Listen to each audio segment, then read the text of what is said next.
Hi everyone, welcome back. ये biological diversity act का जो रीसेंट अमेंडमेंट आया था 2021 का, ये देख लेते हैं। बायोलॉजिकल डाइवर्सिटी एक्ट 2002 का हमने कंप्लीट कर लिया, लास्ट सेशन में कर लिया था। ब्रीफली सब रिवाइज कर लेंगे एग्जाम पर्सपेक्टिव से, जो इंपॉर्टेंट है हमारे यूपीएससी प्रीलिम्स के लिए, और मेंस के लिए थोड़े बहुत पॉइंट मिल जाएंगे इसमें से। मेंस के लिए वैसे इन डिटेल बाद में देख ही लेंगे, ठीक है। तो और ये आर्टिकल हमने कहाँ से लिया है? ये हमने दृष्टि से लिया है, दृष्टि का आर्टिकल है, तो ऑल थैंक्स टू दृष्टि फॉर दिस आर्टिकल। तो चलिए देखते हैं आगे। चलो टू द पॉइंट शुरू करते हैं हम सब कुछ। सबसे पहली चीज़, बायोलॉजिकल डाइवर्सिटी एक्ट है, उसमें एक अमेंडमेंट आया है, 2021 में आया है। इस अमेंडमेंट से क्या हुआ? इस अमेंडमेंट से 2002 का जो एक्ट है उसको अमेंड किया गया है। ओरिजिनल एक्ट आपका 2002 में आया था। अब ये ओरिजिनल एक्ट 2002 में क्यों आया था, ये मैंने ब्रीफली बता दिया था पिछले लेक्चर में, वैसे बता देता हूँ। हमारा अर्थ समिट जब हुआ था ना 1992 में, तब क्या हुआ था? कंजर्वेशन ऑफ बायोलॉजिकल डाइवर्सिटी थी, UNFCCC था, CBD था, एजेंडा 21 था, ये सारी चीज़ें अर्थ समिट से निकली थी, रियो अर्थ समिट। तो CBD जो था ना, तो भारत ना इस चीज़ का सिग्नेटरी था एक तरीके से, मतलब भारत ये लॉ को अपनाना चाह रहा था। तो CBD का सिंस भारत सिग्नेटरी था, तो इसलिए भारत को क्या करना पड़ा? एक लॉ खुद पास करना पड़ा।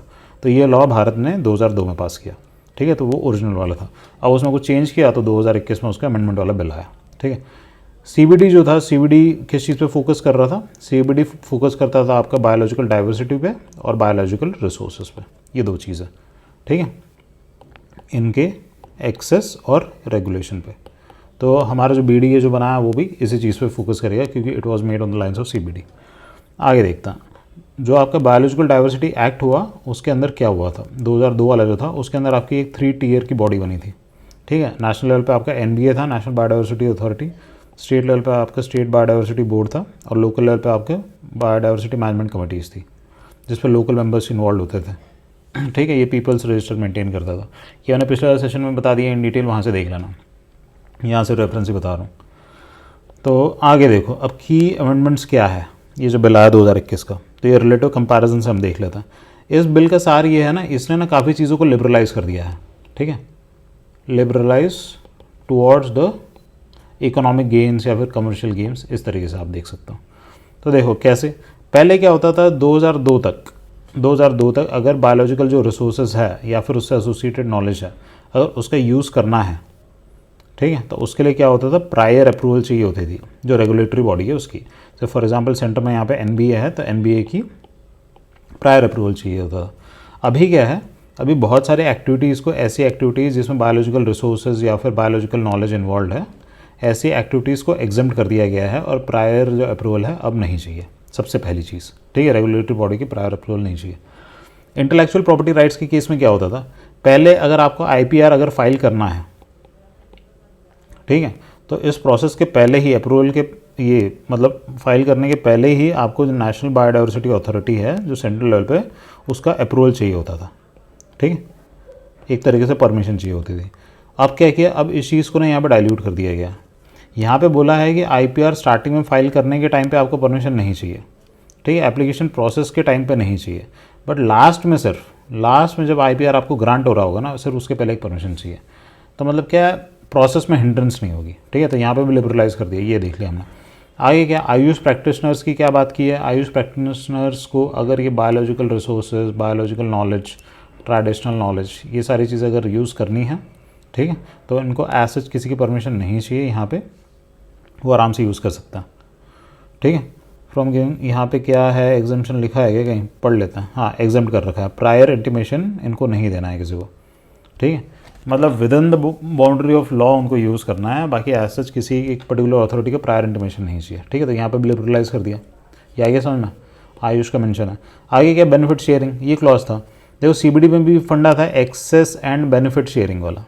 यहाँ पे मैं जो भी बता रहा हूँ ना, मैं इस अजम्पशन से बता रहा हूँ कि आपने थोड़ी बहुत चीज़ें पढ़ रखी है, मतलब एकदम नोवाइस नहीं हो आप, थोड़ा बहुत आइडिया है, तो एग्जाम के लिए क्या इंपॉर्टेंट है, सिर्फ वही आपको समझना है। यहाँ पे पहले क्या होता था, बायोलॉजिकल रिसोर्सेज हो गया, आपके ट्रेडिशनल नॉलेज हो गया, ये सारी चीज़ें होगी। अगर कोई कंपनी यूज़ कर रही है, कोई इंस्टीट्यूशन यूज़ कर रहा है, जिससे उसको इकोनॉमिक गेंस मिल रहा है, ठीक है, तो इस इकोनॉमिक गेंस का शेयर, ड्यू शेयर, उनको वहाँ के जो लोकल रेसिडेंट्स होते हैं, या फिर जैसे ट्राइबल पीपल इन्वॉल्व है, या फिर फॉरेस्ट ड्वेलर्स इन्वॉल्व है, ठीक है, तो उनके साथ ये जो बेनिफिट था उसको शेयर करना होता था। That is called access and benefit sharing, ठीक है। ये बेनिफिट बहुत दोनों तरीके से, मॉनेटरी हो गया, नॉन मॉनेटरी हो गया। नॉन मॉनेटरी मतलब वही नॉलेज का कुछ यूज़ कर लिया, सर्विसेज दे दी, इस तरीके से।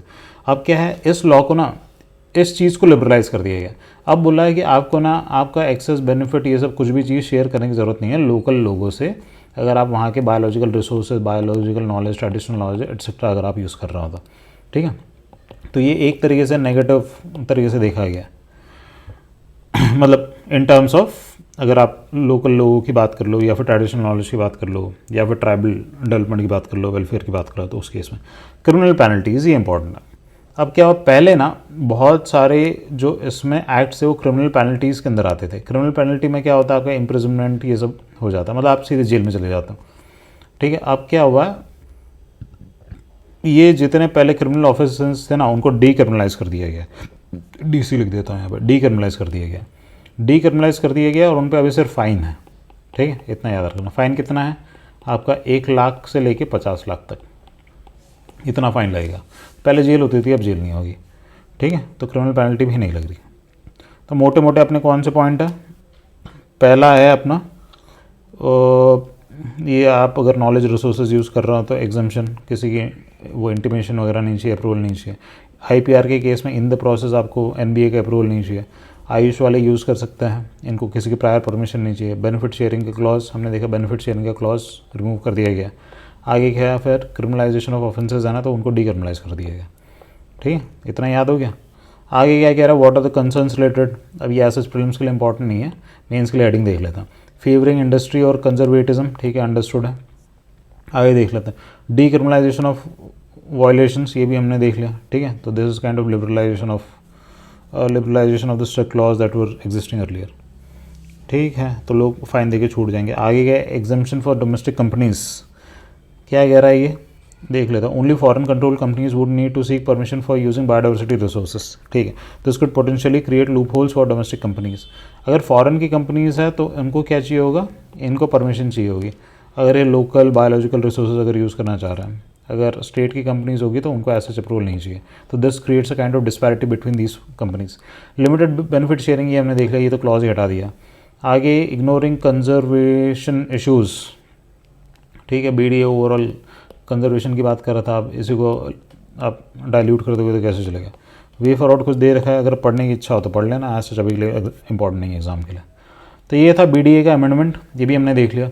अब क्या हो रहा है ना, जैसे स्पेसिफिकली एक्ट्स वगैरह से क्वेश्चन आ रहा है, वाइल्ड लाइफ प्रोटेक्शन एक्ट से हो गया, एनवायरनमेंट कंजर्वेशन एक्ट से हो गया, BDA वगैरह से हो गया, और फॉरेस्ट राइट से हो गया, इंडियन फॉरेस्ट एक्ट 1927 से हो गया।